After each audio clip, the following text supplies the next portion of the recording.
Hello and a warm welcome to the first of two special editions of Dateline London. Next weekend, at the turn of the year, we'll be making some predictions for 2022. This weekend, we're concentrating on the waning year. In that seasonal classic, A Christmas Carol, Charles Dickens had three ghosts to remind Scrooge of Christmas past, present and yet to be. Well, we don't have ghosts or ghouls on this programme. We have guests, three distinguished international journalists to reflect on the year just ending. Henry Chu from the Los Angeles Times, Isabel Hilton of China Dialogue, and in the studio is the BBC's chief international correspondent, Lise Doucette. A very warm welcome to you all. I hope you're enjoying the festivities. Thanks for breaking off from them to be with us on Dateline and with our audience at home. Let us begin, as you would expect us to begin, with the virus. Isabel, can you start, first of all, by talking about how this year has been different, perhaps, from the previous year? After all, this is the second year in which we've had to learn to deal with COVID. You're absolutely right. And I think that fact has been the biggest shift. I think when it started, we probably all thought, well, it'll happen, it's serious, it'll peak, and then there'll be a sort of new normal, it'll go away. But I think now we understand this is a systemic crisis and it's changing the way we live in quite profound ways. It won't go away. Our accommodation with it will be what matters going forward. But we'll always go on, I think, suffering from new variants, particularly since the divide between the privileged world and the less privileged world in how we deal with it and how we prepare for it and how well we vaccinate against it, that has widened. Economically, clearly, the global economy has been impacted. The figures are all over the place because for part of this year, we've seen a big bounce back in recovery of economic activity, which I think gave a falsely optimistic picture in sort of headline GDP terms because the previous year was so extremely locked down. I think that the shape of trade, of travel, of supply chains, these things won't go back to where they were, just as the poor have grown poorer, the rich almost everywhere have grown richer. And the assumptions that I think we made about what global progress is, those have probably changed profoundly. So, the global order has been shifting geopolitically, and COVID has accelerated that. So China's more assertive. The United States is still, I think, quite off balance, partly, of course, as a result of the Trump presidency, but also in the handling of COVID and the judgments that have been made of governments in how they handle COVID have thrown all sorts of political assumptions, I think, into question. And in China, if you think back again to when this started in Wuhan, there was huge criticism of the early mistakes, the suppression of the news, the suppression of the whistleblowers, the permitting of mass events, mass gatherings to happen, which contributed to where we are. And the feeling that this could be a watershed moment for the party. Well, the party then reversed its policy. It has still got a zero tolerance policy towards COVID, which has essentially meant that China has remained locked down as far as the outside world goes, largely for another year. And in some ways that's effective. But it's a policy with no exit strategy. So again, that's quite a big moment to understand that if China, that had so greatly benefited from globalization, from opening up, is now shut down. It's a return to that kind of China which didn't have quite so much interaction with the rest of the world. Trade may go on, but the sort of coming and going of people and cultures and students and all these things is severely restricted. And I think that may be a phase that Xi Jinping, whose new authoritarianism has flourished under COVID, may enjoy. Henry, which countries do you think have handled the pandemic best? And obviously, conversely, we've handled it worst. And what policies have really been successful this year? Well, it's certainly been instructive to be sitting here now, a year, actually 2 years pretty much into this pandemic, and to see how things have shifted, both in terms of the virus itself being a mutating thing and the way that governments have had to do the same in terms of how they confront it. looking back a little over a year ago, everyone was praising, for example, New Zealand for saying that they could eradicate the virus. And in fact, they trumpeted that very accomplishment under Jacinda Ardern. Well, it was just this year that they've had to backtrack on that and say, look, we cannot get rid of it entirely unless we completely cut ourselves off from the world. And so we need to live with it. Same with Germany, which was being boosted as a paragon of how to respond to the virus. Well, they've also had protests at home against lockdowns and other restrictive measures. They've had perhaps a bit slower vaccination uptake than they expected. And so they've had to really play the game and try to keep on top of things. I think what it's shown us is that no single one policy is going to take a country out of danger. Everything has to be multi-pronged. Vaccinations now are an incredible advance. We're in an immeasurably better situation because of science and the fact that we have these inoculations. But to try to put all of your eggs into that basket is also wrong. We've seen that, I think, a little bit here in Britain, where it's all about the jabathon, about getting yourselves inoculated, not just twice, but with the booster now. And while that helps, that cannot be the be-all and end-all. We have new restrictions, again, ones which other countries never dropped. For example, having masks on inside and working from home where possible. Those now have to come into play as well. So there's not going to be any magic bullet that will solve this problem. You had another country that also seemed to be doing very well, Australia, for example, which said we're going to ban travel in and out. At the first sign of any positive coronavirus test, we're going to lock down entire cities. And that seemed to keep caseloads down. But at the cost of what? Endless lockdowns for residents of Melbourne, for example, people who could not travel out of Australia to see grandchildren, dying relatives, and attend other important events. And so there were human costs beyond just keeping people safe from the virus. And so I think what the lesson has been now over 2 years is that governments need to be nimble because this virus is nimble. And that's the only way we'll be able to try to stay ahead of it as much as possible. Can I pick up, Lise Doucette, on something that Isabel said there about the kind of the growing division? Has it been an us and them yet? Oh, very much so. I mean, as Henry was saying, the science has been an stunning success. Never have vaccines been developed in such record times. 23, I think, around the world, some 8 billion doses administered. But the fairness of it all has been a stunning failure. And the world had two chances. And even on this program, when the pandemic first started, we talked about, I certainly talked about the mantra. Yes. No one is safe until everyone is safe. Round one, the wealthy world bought up all the PPE, all the ventilators, such that even poor countries like Afghanistan, if they had the money, and they didn't for a long time, there was no resources to have it. So then we got a second chance, the beginning of this year, mostly the end of last year, with the vaccine rollout. We did worse than the first time around. As we speak, Israel is providing offering fourth shot to those over 60, where the average in the poorer countries is somewhere around 21% have had a first shot. Wealthy nations, it's around, I think, 86%. Now, of course, leaders, governments have to take care of their own people first. But the rise of Omicron has reminded us yet again, if we need to be reminded, that if there are vast swathes of unvaccinated populations, this gives chances for the virus to mutate. And so just when we were settling comfortably, thinking we could celebrate the end of the year, however people celebrate it, people are considering lockdowns again, and the virus is back with us. Will we get a third chance around? I'm not sure. It sometimes comes in threes. We didn't do very well. And yet the science was there. Nothing was secret about it. We knew that was what had to do. But of course, people's instinct is to protect themselves, their own families first. You can't blame people, but... It's an interesting challenge that I suspect we will be talking about a year from now. Lise, let's move on and let's talk about the United States, and in particular the Democratic challenge.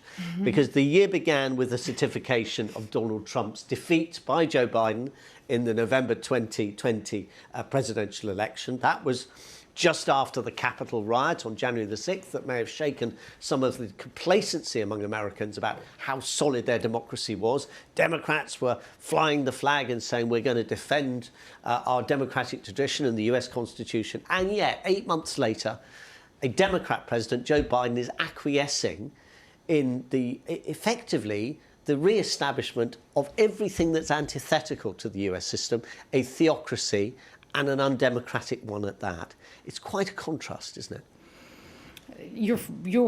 The words you chose, the democratic challenge, it sort of hints at the way this is being cast. It's being cast as a contest. Yes. Joe Biden talked about it when he first was sworn in at the start of 21, between democracy and autocracy. And, you know, for years we used to talk about the competition between great powers, great nations, between regions. You know, now, and certainly all of this year, it's been about systems. Yes. And, you know, Isabel touched on this. And on both sides, they're saying, we have the best system. China's saying our state-run system is the best for dealing with crises like the pandemic. Whereas Joe Biden is saying, and in fact, he had a democracy summit to emphasize the point. It's not just words. He's actually gathering them and saying, here we are, the best of the best. We have the best solutions, and we're fighting against you. But this was a year there were so many articles saying, actually, as they would see it, the bad guys are winning. And when when President Biden was sworn in, there was this undisguised glee in European capitals. America is back. And not just a sense of America as a country, but there was this phrase about the rules-based international system, that America would be working with its NATO partners. You wouldn't have, you know, this 2014, Russia's annexation of Crimea, etc.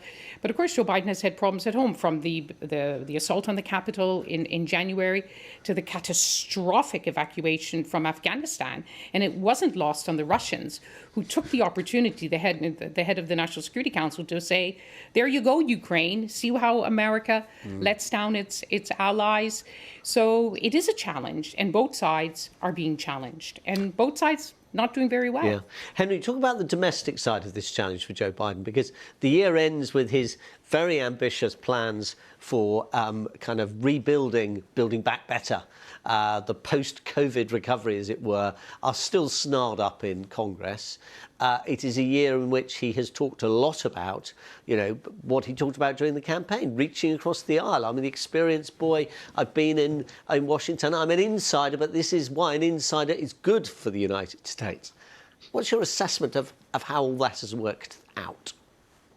Well, certainly the public assessment right now of Joe Biden's presidency, which is less than a year old, let's remember, into a 4-year term, is still now fairly low. He came in on the waves of great hopes by those who voted him in, and many of those hopes have been frustrated. A lot, as you say, was made of the fact that he had a very long tenure in the Senate and knows many of the people on Capitol Hill. And there was hope that he could bring that consensus, knock some heads together, cajole others, and actually get major legislation passed. Well, unfortunately, the bitterness from last November election, the presidential election, and even the continued refusal of many Republicans even to acknowledge the legitimacy of his election continues to poison the atmosphere there and just polarize public opinion. And I think there is now a recognition that there is virtually no Republican lawmaker who is willing to work with the Democrats. Now, to be fair, when Trump was president, that could also be said of the Democratic caucus in Congress, that they were also united in opposing him, although they did come together to pass some big coronavirus relief packages. So it wasn't all obstruction all the time. But now we're also seeing that, unfortunately for Biden, some of the biggest problems, perhaps the biggest obstacles within his own party. You know, it's not just across the aisle. I mean, who of us maybe a year ago, even us Americans, knew the name Joe Manchin? Well, now we have this senator from the state of West Virginia who seems almost single-handedly to be holding up this Build Back Better bill on welfare spending that you mentioned. He is the senator from a state with less than 2 million people, and yet his vote in the Senate weighs as much as a senator from my own state, California, which is home to 40 million people. When you have a Senate balanced on a knife edge between the parties the way it is, individual lawmakers like Joe Manchin have incredible clout. And just to pick up lastly on those words that you used, Sean, the democratic challenge, that actually applies, I think, within the US on a micro level and not just on the world stage between democracies and autocracies. Because, as I said, you have one senator who is holding up major legislation.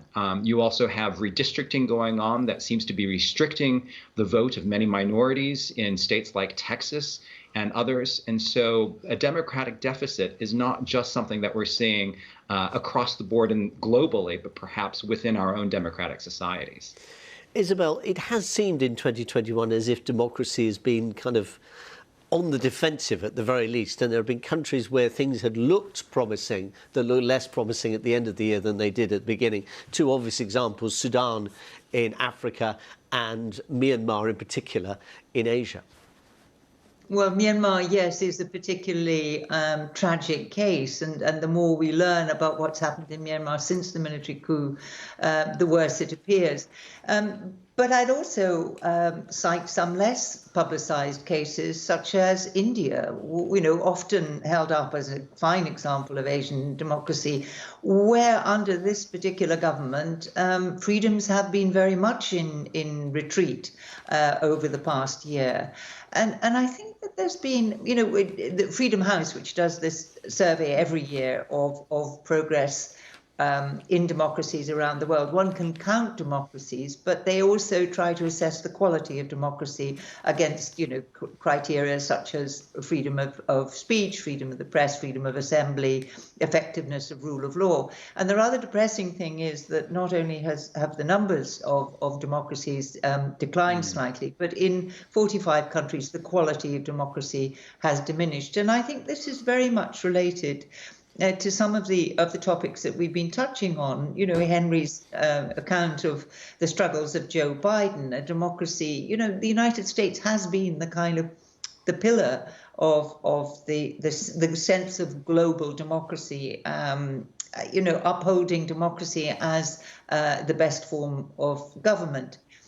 And what's happening at the moment is partly this very strong challenge from China, for example, which has hugely invested in misinformation, in disinformation, in challenging the image of democracy as an effective vehicle for distributing benefit to its own people, in contrast, as the party would claim, to its own performance. So that's one challenge which has found fairly, I think, some receptive ground in Western democracies where people are feeling frustrated and buffeted by any number of forces, and they feel that their politicians are not providing an effective remedy. So that sense that democracies are resilient, are robust, and deliver the best for their people is under extremely active challenge. And autocracies are taking advantage of this. The idea that Xinjiang and Hong Kong can happen without being effectively challenged by Western democracies, that China, for example, in the United Nations, can make great headway in rewriting the rules, what's considered acceptable for human rights, and mobilize the votes around it. These are pretty important shifts which affect both the quantity and the quality of democracy globally. So I think that democratic systems really need reform. Henry mentioned, the skewing of representation in the United States. That's partly a population trend, which is going to get worse unless addressed. But equally, in systems like the United Kingdom, the percentage of voters who actually elect every government since the war, that's been pretty questionable.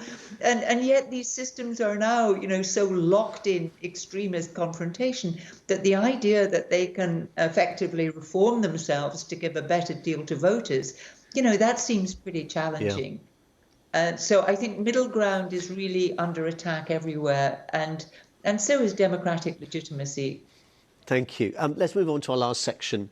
And since Isabel mentioned the United Kingdom, let's focus a little more closely to home. Henry, Boris Johnson's year has ended badly.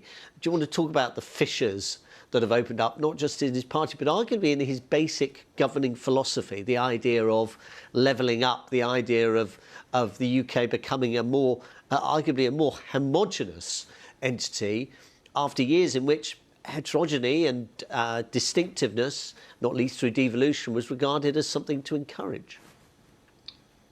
Isabel also mentioned this in terms of the fact that the coronavirus has thrown everything for a loop and worsened inequalities around the world, including here in Britain, which goes against precisely that leveling up agenda that Boris Johnson made much of when he was elected with a fairly strong majority just a year ago, 2 years ago. And that agenda is now sort of under threat, we see, because of the money that it requires. And we have a chancellor who's perhaps a bit stricter with the purse strings than Boris Johnson would like. And because there is squabbling within that own cabinet. You know, Boris Johnson likes to project a sunny air of optimism. But what he's not been known for necessarily is decisiveness. And that's what is needed in a time like this, where really tough decisions have to be made. And that includes trying to accomplish some of those reforms that would actually make Britain a fairer society, bring more wealth to parts of the country that have gone without for a very long time, and just see a much more just system across the board. But I am struck, though, that here we are 1 year later, and I feel like it's deja vu, because exactly a year ago, we were in a situation where Britain was being shunned by other countries because of a variant that was galloping through. Well, now it's the Omicron variant, and France and Germany, for example, are worried about British travelers again. And you had Britain also on the brink of Brexit and the idea that it could be locked in conflict with the EU. Well, this hasn't been solved either. Boris Johnson is still has a government that is still in conflict with EU on basic Brexit issues. And so there hasn't been a lot of progress in the last year. And in fact, I think there's been a lot of slipping back. Let's talk, Isabel, about the EU and the UK. The year ends with us still trying to complete the reshaping of our relationship, effectively finalising the divorce, not least obviously as in particular affects Northern Ireland. Do you think there has been progress this year? Well, you use the word reshaping, Sean. I think any kind of shape would at least be coherent, but I think we've just seen the steady slide in relations. And I think, no doubt there are faults on both sides, but essentially the UK insisted on the hardest Brexit, and then continues to complain about the consequences. And I know it's what politicians do, especially when, as now, they find themselves having to share pain rather than pleasure around the electorate or around sectors of the economy. You know, the question of who's going to pay for these policies. Will it be agriculture? Will it be services? Will it be science? Will it be education? All of these sectors are screaming now. I could mention culture, also screaming. They're all pointing out that aside from the difficulties that COVID has presented, they're suffering the consequences of Brexit without there being any visible payoff beyond a series of trade deals that reflect a minuscule amount of a percentage of the British economy. And actually, we had them anyway before Brexit. So the difficulty the government has in trying to square this unsquareable circle is taking responsibility for what it had promised. You know, if you take the analogy of divorce, there was going to be a wonderful new lover who was going to take Britain to a whole new life. And somehow that new lover disappeared and the new life disappeared. So the difficult thing for any politician is how to present the pain as a positive without actually having very many positives up their sleeve. So I'm not sure that Ireland is, it's certainly not the only difficulty that we're facing, but Ireland is a pretty dangerous and unsquareable circle. And the year has ended with the departure of Lord Frost, the former diplomat whose diplomacy has resulted in a really catastrophic decline in EU-UK relations.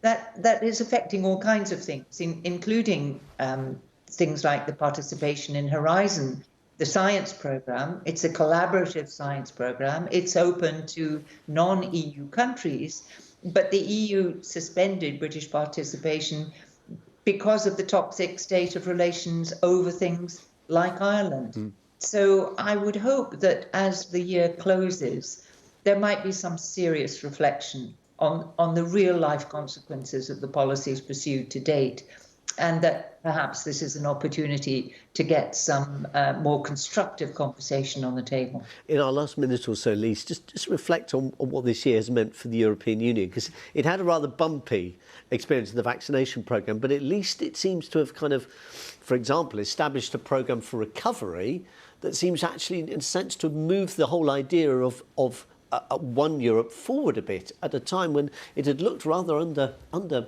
challenge.